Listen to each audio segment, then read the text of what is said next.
Welcome to Drinks in the Library, the only library where drinks aren't just allowed, they are required.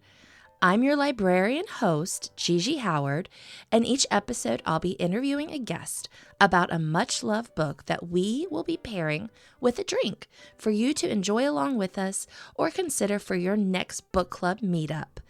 As always, stay curious and support your local library.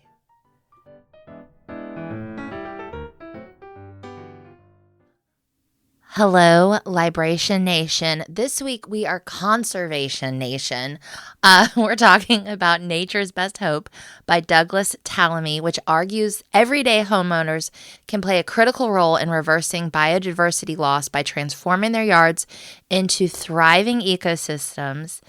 My guest this week is Leslie Ava Tayloe. She's the author of The Attic Door, a 2024 Story Monsters Approved Award, and a 2025 Literary Titan Gold Book Award.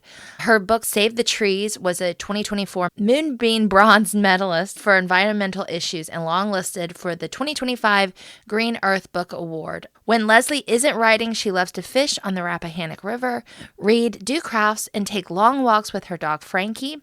In this episode, we both enjoyed a glass of 19 Crimes Cali Red wine, which is a favorite of Leslie's. One other thing, there are actually two versions of this book, and I picked up the wrong one. So you will hear a little bit of a back and forth of like, what was in your book? What was in this book?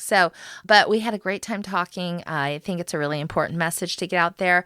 One last thing, if you are listening to this today, we are just under 3 weeks away from the Bon Air Book Festival. It's going to be happening Saturday, April 18th. It's going to be at the Brighton Green Community Center here in Bon Air. Really excited about it. At 3 o'clock, I will be interviewing award-winning author Meg Medina.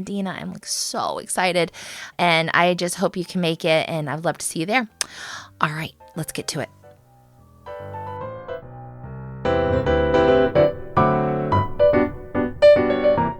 Hi, Leslie. I'm so excited to be with you today, and we just discussed we're going to be talking about Nature's Best Hope. There is a kids version and a adult version. So which version are we talking about today? Hi, Gigi. I'm so glad to be here. We're talking about Nature's Best Hope, how you can save the world in your own yard. Yes. And yeah, it's a very interesting book. Yeah. And who were you when you first picked this book up? I have three children's books, and so I work a lot of festivals. And one festival that I went to, the woman was very curious about my book, Save the Tree, and it's about invasive plants. And so she came up to my table and asked me if I knew about Nature's Best Hope. And I'm like, no, I've never read it. And so she recommended the book to me, and so I picked it up. And I laughed because my father, he loved his green grass, and he was such a gardener, and he would spend hours outside. And part of this book is about, well, green grass. Having a beautiful yard really doesn't help the butterflies and the bees, and that's what's basically about, is planting trees and bushes on your beautiful grass, and letting the bees and the butterflies and the caterpillars all feed off of your bushes. Yeah, it's so important. And hey, guess what? I do it because mainly out of more lack of time to take care of my yard. So we don't have the green grass. I don't think it's actually grass what we have. It's just whatever is, what is like the ideal yard in your opinion? Well, we have 78 acres, Oh and my God. so we have about 25 different species of trees. And so that's why this book is so precious to me. But we don't really have grass either. We have 100 different probably types of weeds out there and within the forest. And so for me, I love green grass to walk on with walking on with my toes and in the grass, but we don't have that here in where I live. So Yeah. How did you get involved in your interest in conservation? well, we moved to, it's a small farm, and my partner Michael and we're not farmers. We have a farmer that comes in and plants alfalfa in the front part of our property. And so when we moved to this farm, we had a lot of invasives that grew. and we had trees down. And that's part of our life now is getting rid of the invasive plants on our property. And so that's how I got started. And that's how Save the Trees, my picture book, Save the Trees, came out as a little boy. It's fictional, but it's based on, what we do. A little boy is trying to save his town trees from invasive plants and vines. And that's basically how I got involved is moving to this farm. I'm not a farm girl by any means, and so it's been quite an experience. Yeah. And talking about nature's best hope. So, what are some of the tips and tricks that he's encouraging our young people to start? Yeah. So the main thing is planting bushes and plants that help the nature. And that would be like asters, and there's a whole list of things that you can plant on your property. And even if you live in the city, it talks about what to plant in your if you have I guess on top of your building, if you have what do you call it? A place to go up there and sit. You can plant Hmm. little planters with things to plant. It talks about some of the weeds that are good weeds and that help the birds and the caterpillars and the butterflies. And milkweed, of course, is the best Hmm. thing for monarch butterflies. But it has a lot of information on what you should plant and what you shouldn't plant. And it's just very interesting. And it's a great nature book. And I think it'd be great for people who are interested in helping the wildlife and insects and Yeah. I think it's so interesting to think about how much land, like here in the United States, is privately owned. I think, you have 78 acres. So many of us have these yards, and how it's important for us to be thoughtful in what we're putting in our yards. And I mean, what kind of messages do you think everybody should know about that? I think it's important. Even if you don't have a yard, you can do planters, with plants for the insects and the bugs and, butterflies. But yeah, it's so important to take care of your yard and not just have the green grass, but have lots of bushes and trees Mhm. that will help the environment. For somebody that doesn't know anything about like invasive plants, what would you like them to, what's fact number one? I learned a lot living on this farm about invasive plants. In fact, when we moved in, we have English ivy, it's still sold in many nurseries, Hmm. and it just takes over the trees and the bushes. And it grows green and it grows right up the tree, and it can also bring the trees down because it's so heavy. And then we also have honeysuckle, which honeysuckle, everyone loves the smell of it, but it wraps around the trees and the bushes and it will choke them. And you can also tell honeysuckle is it's green in the winter where Hmm. everything else is brown. We have kutso, which is right down the street from us, which is a huge invasive plant that just grows over everything, buildings, houses. I Hmm. mean, it's just so invasive. And so invasive plants, now what's invasive in one state may not be invasive in another.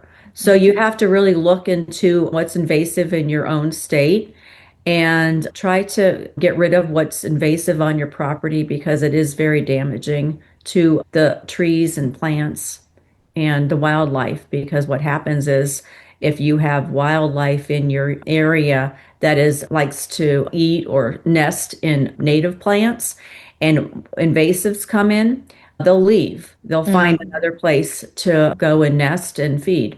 Yeah. So coming to the book a little bit, what are some of your favorite chapters or stories that he tells? Oh, wow. There are so many. I think when he talks about the ecosystems, I've done a lot of papers on ecosystems. And so when it talks about an ecosystem and how important it is, and that if one part of the ecosystem fails, then the ecosystem can't work properly. And that's what happens when a invasive plant comes in. It ruins the local ecosystems. And so I think that's very important for people to understand that even though you want to plant that English ivy in your yard, you should make sure that you watch it so it doesn't wreck other parts of your property. Yeah, I've gone through the adult version of this, but I was just reading, there was a section he was talking about reintroducing not just plants but like animals as well. Mhm. I think the famous that we all know is the reintroduction of wolves into, I think it's Yellowstone in the 90s, led to, I think it was the white-tailed deer were sort of taking over, and they were the things we don't think about are like, we think the deer, they're so cute. They're like big mice hopping along, but they are in direct competition. I believe they were in direct competition with like elk for vegetation. So then the elk were losing out, and then they're herbivores, so they're eating all of these plants. That was so interesting to Yeah, me. that's a whole nother subject is that yeah, invasive animals. A lot of Hmm. people don't realize that some of these animals also destroy, nature. And that's this author, Douglas Tallamy. I believe he's also got several other books about living landscaping. Let's see, Nature for Oaks, Bringing Home Nature. So he's got 4 or 5 books that I haven't read all of his books, but I definitely would like to. But he talks about all kinds of different things, and then, the animals, like you said, and also invasives and what we should plant in our yards. Okay, let's like plan an ideal yard. What do you think should go in a yard? So I love oaks. So oaks are very important to the landscape. Hmm. And I think I love pines, but pines I don't think they suit a lot of areas well.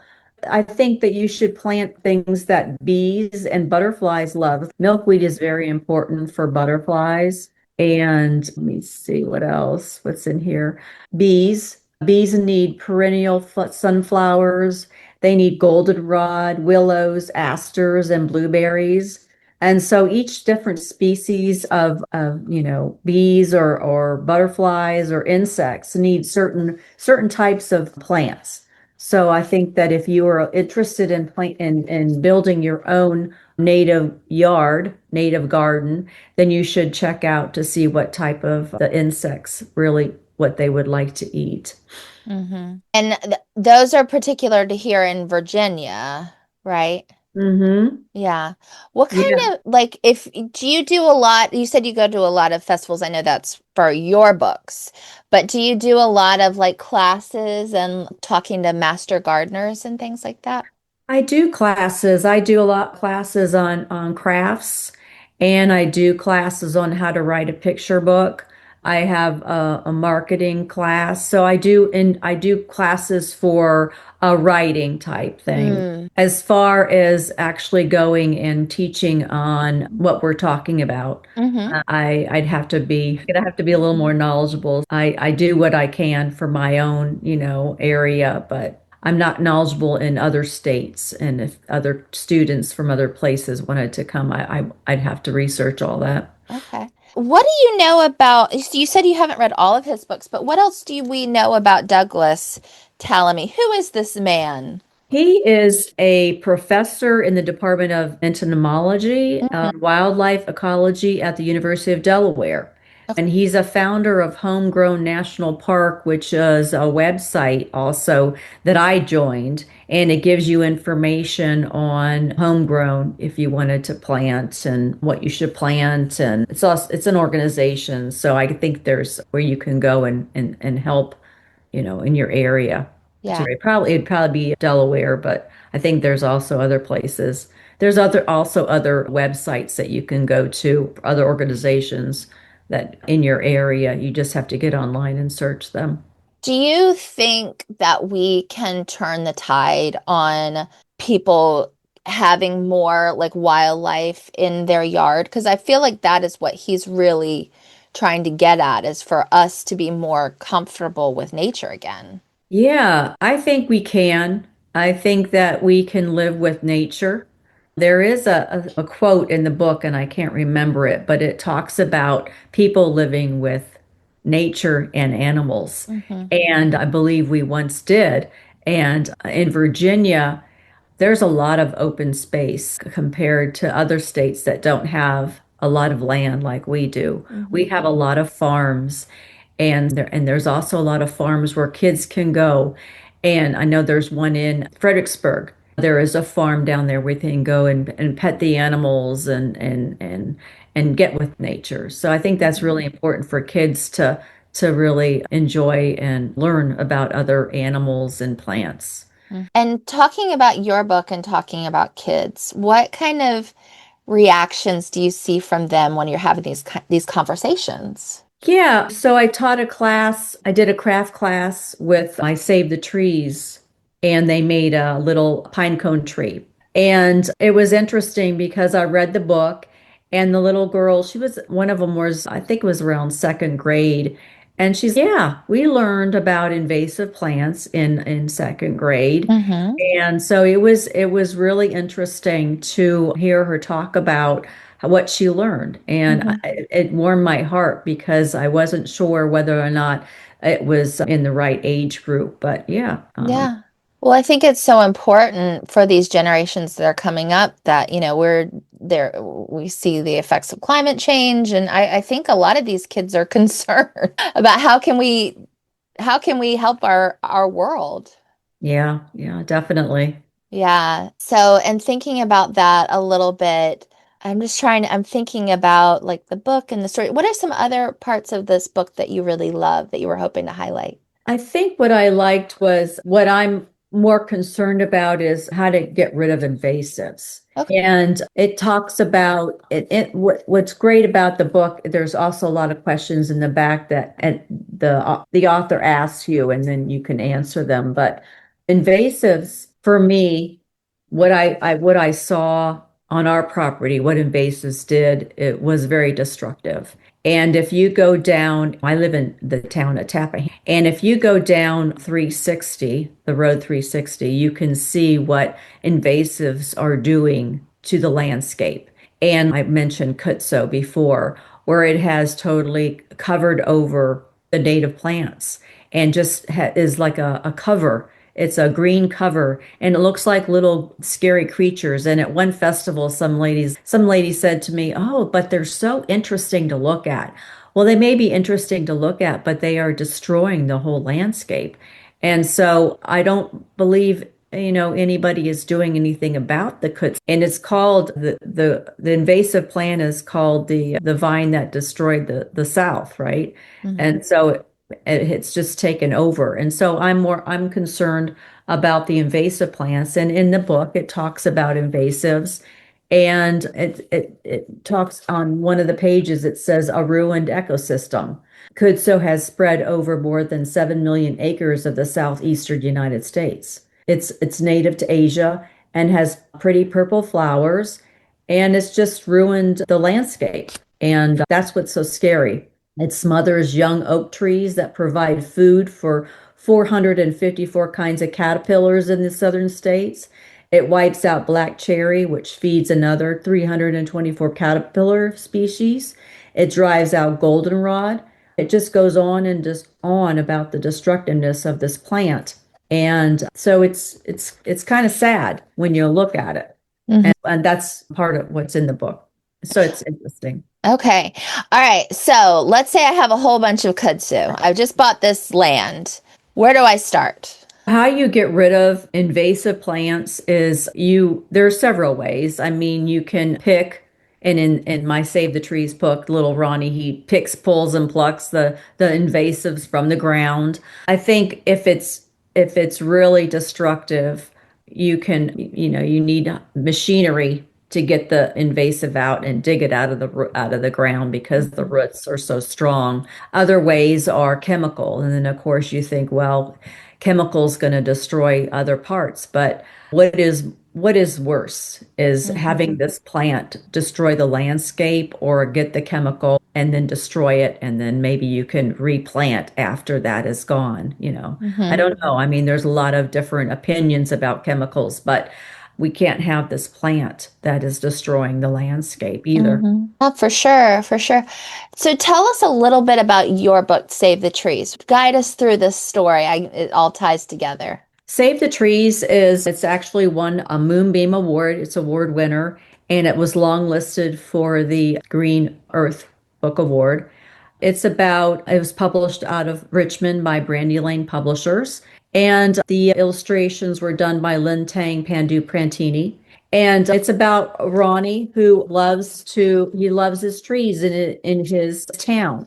And so every morning he'll go and walk around and look at his beautiful trees, and he'll sit under his favorite is the lullaby, the pine tree, and he sits there and reads his books. And pretty soon he notices that invasive plants are taking over his trees. Mm. And so he goes to his best friend Leona and asks her if she knows what it is. And she doesn't know. And then she goes and they go to the library to find out what's damaging their trees. And so they find out that invasive plants are damaging the trees. And though rallies the town together, and pretty soon the town has a summer where they go and pick and pull and pluck all the invasives off the trees, and they have their beautiful trees back in their town. Okay, very nice. Was he based on any of your grandchildren? I know you told me you have six grandchildren. I do, yes. Ronnie was not based on any of my grandchildren. I think the only one in our family that was ever a gardener was my father, and he's not with us anymore. But the other grandchildren, they're into other activities. Okay, okay. Very cool. So, talking a little bit more about Nature's Best Hope, who would you recommend this story for? I would love to recommend it to anybody who loves nature, the Hmm. environment, just an avid reader. If you're interested in reading about, even if it's a new topic for you, I would suggest it. It's easy to read and it reads fast. So it's not, I don't believe I found it to be very boring at all. And I have to read the first 5 pages. If I'm not caught, then I put the book down. This was interesting to me. And so, like, what kind of illustrations does it have? Like I said, I have the adult one here, and it's not illustrations, but lots of pictures of Yeah. different animals and plants Yeah. and things. I don't know. I don't really consider it a kid's book. I don't believe it would be 4 to 8 children's picture book. It's not a picture book. It's more of a probably, I guess, a middle grade could read it. I think it's a thick book. I mean, it's a novel type book, and Okay, it's easy to read, but there are pictures of there. My copy now is black and white pictures. So okay. you look like you have the colored pictures. Yeah. It's the pictures are black and white, and they're basically of animals, insects, and what the Kudso's in here. Hmm. I got the wrong book. Oh, okay. This is what mine looks like. I And don't, it has lots of facts about the history of, Theodore Roosevelt and all kinds of stuff like that. I don't know if that's in your book as well. it is the beginning. It talks about the history, the best hunters, saving wild places, the national parks. Another interesting part of the book is about the national parks. And Theodore Roosevelt was president of the United States. The country established 5 national parks, and 230 million acres were set apart to stay wild forever. So it's interesting. And then it talks about the Endangered Species Act. So Mhm. there's a lot of history, and does it talk about yours, Leopold, Aldo Leopold? Yes, Yeah, yeah, yeah. lots of history about that. Right. Who do you want to tell us who he was? He is the scientist and author and professor and philosopher, a hunter whose father had taken him to the woods and taught him how to shoot game. He was probably the first one to understand that predators and prey need each other. They are part of an ecosystem that balances perfectly as long as every piece of the system stays in place. And he talks a lot about the ecosystem, and also you mentioned the wolves, and that's where he also is familiar about with the wolves. But and he was not allowed alive to see his ideas. He had a lot of ideas about what to do with the ecosystem, and his ideas proved right in Yellowstone. Oh, and this is interesting that humans are just one part of the ecosystem that needs all of its parts. Clean air, water, rich soil, healthy plants, thriving animals to work well. And that's what we mentioned earlier is that one part of the ecosystem, when it is destroyed, the ecosystem does not work. So, Do yeah, you find that a lot of people understand that concept, or do you think that we are missing the point? I don't, if you're not interested in a subject, I don't think if people are not interested in nature or the Hmm. environment, I think they just don't think about it. Hmm. So I don't think they're stupid on the subject, but I think they have other interests or concerns that are higher up on the ladder. I Yeah. guess I should say that, you know. Yeah. So I was struck by, I guess there was a speech by Richard Nixon that he was, I don't know if it was in your copy of the book, no, it's not. but he was like in his, I think, State of the Union, it's 1970s, saying we no longer like we can't focus on this is my land, this is your land, this is my air, this is your air, because all of this is shared. And yeah, I was really struck by that because I personally think that a lot of people are not, and myself included, if I'm really being honest, not thinking about this and the ways that we can affect change and the way that we affect our environment. I think it's important. And like I was saying earlier, I just think about these young kids coming up. What are we leaving behind? Yeah, it's interesting, but it's nice to see that they are teaching a little bit about it in school. Since all my children are adults now, I Hmm. don't really know exactly what kind of, how much they're talking about invasive plants Yeah. or sciences. Yeah, I will tell you, I have a daughter, she's in fifth grade now, but in kindergarten, they do the whole monarch life. So they all raise the monarch and they talk about it and they have the milkweed everywhere. And so they are teaching that in school. So I think that's positive. And we have our little butterfly garden that she and I planted together in the Oh, yard. that's wonderful. That's Hmm. really great. Yeah, I Yeah. know my grandson, he's one of them, he's 4. And so he has a little garden in his bedroom, with the glass and Hmm. the soil and then the little plants in it. And he gets to water it, he waters it every night. So Mm. it's really not surviving too well because he's overwatered it, but he gets a thrill out of learning that the plants are growing. But my oldest daughter, she does a lot of homeschooling with him. That helps a lot too, Yeah. learning Yeah. different things. And Absolutely. I don't know if a lot of parents will do that. Yeah, yeah. Well, even someone like me who's not, I don't, I'm a Southerner. I don't like being out in the heat in the Oh, summertime. I agree. I hate the heat. Winter is my favorite. So when you Uh, say talk about snow, I'm like, yeah, we're getting snow on Sunday. uh, That's wonderful. I'm like over here crying. Yeah, but no, Oh, I mean, even like I said, we did a little butterfly garden and we went to the local nursery and we just went and picked up like natives that are for here in Virginia, trying to do our part. But I think I could probably make the butterfly garden a little bit bigger if I'm yeah, being honest. that's awesome. And a lot of these invasive, they're still being sold Really? in nurseries, which is really surprising, Yeah. So it's kind of sad. But I know I went out to California and I can't remember the name of the invasive tree, but they were still selling them. And I'm wow, I imagine it's invasive in the whole United States, not just California. Wow. Yeah. Do you consider mint invasive? Because I know they grow crazy. I'm just curious. I'm just talking Yeah. now. I don't know. I don't know Okay. about mint. Okay. I Yeah. have a mint plant. So, like I said, I don't have a green thumb. My husband is really good about watering and keeping our plants. They come indoors during the winter. And the only thing I've managed to keep alive is this mint plant. But that's basically because, and then when they sold it to me, they were like, listen, because they knew that I was not their plant expert. Yeah. And they were like, do not let this in your yard. This will go crazy. And yeah, it just grows. It grows so fast. And in the summertime, it's huge. And I So have to cut it you back. drink the mint juleps then? Oh, yeah. Yeah. All the mint juleps. Like I said, it's easy for me to keep up with. Yeah.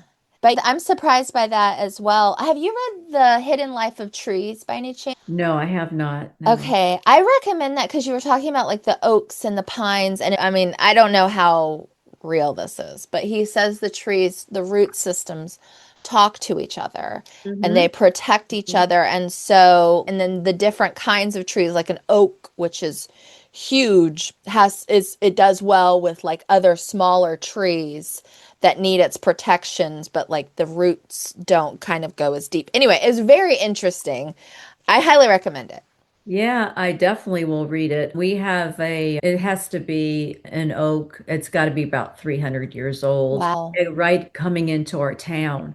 And so when it dropped I guess you could, acorns, we went and picked some up and replanted them. So now Hmm. we have this tree Oh, that's cool. so old, and we have now sprouts coming up from this tree. So we're really Wow. excited. We've planted on our property about 250 trees. Oh, We continue to plant trees and yeah, so that's it's fun. amazing. Yeah, yeah. What can I ask you, like the motivation behind planting so many? We get a lot of trees that come down, Hmm. and we want the sturdy ones, like the pines. I love pine trees, but they don't stay up. They'll Mm, come down. yeah. And Michael, he wants to have the sturdy trees, and so he loves the oaks. And so we plant a lot of oaks, and Okay. they survive hundreds of years. Yeah. Well, that's wonderful. I wanted to ask you before we wrap up, like anything we can put a spotlight on for you? What are you working on right now or got coming up? Yeah, so I have another book that I'd like to say. It's The Attic Door, Oh, cool. and it's won two awards, the Story Monsters Approved Award and the Literary Titan Book Award. And it's published by Doodle and Peck Publishing 2024, and the illustrator is David Barrow. And this is actually based on my life as well. I lived in Chicago in second grade and with my brother and sister, and we moved into a new home and we each got to pick out our own bedroom. Well, my bedroom I picked out had a huge attic door, full-length attic door and leading into the attic. And every winter and windy day, it would shake. So it's about Eduardo, who is has a huge attic door in his bedroom, and he wants to find out what's behind his attic door. So it's a cute little story, funny ending, and I dedicate it to my brother and sister because we all changed rooms because no one wanted that room. It's a little bit of a ghost story. Yeah, and also now I'm trying to get into nonfiction writing, and so I have a few projects that I'm working on, and we'll see where that goes. When did you know you wanted to be a writer? Well, I always wanted to write. As a kid, I always wanted to write a novel. And so I'd have first chapters laying all over because I never finished them, right? And so I retired from the government and then went into substitute teaching in Spotsylvania County. And I loved third grade, and third graders, they still wanted to hear that story, picture book story, right before the buses would come. So I'd sit down with them and read them the story. And at that point, I'm like, you know what? Why can't I write a story like this? 6 years ago, it's been 6 years, I started to write stories, and I got lucky and published three stories, and it's been a great journey so far. Wow, that's good. Good for you. Never give up on your dream. That's correct. That's right.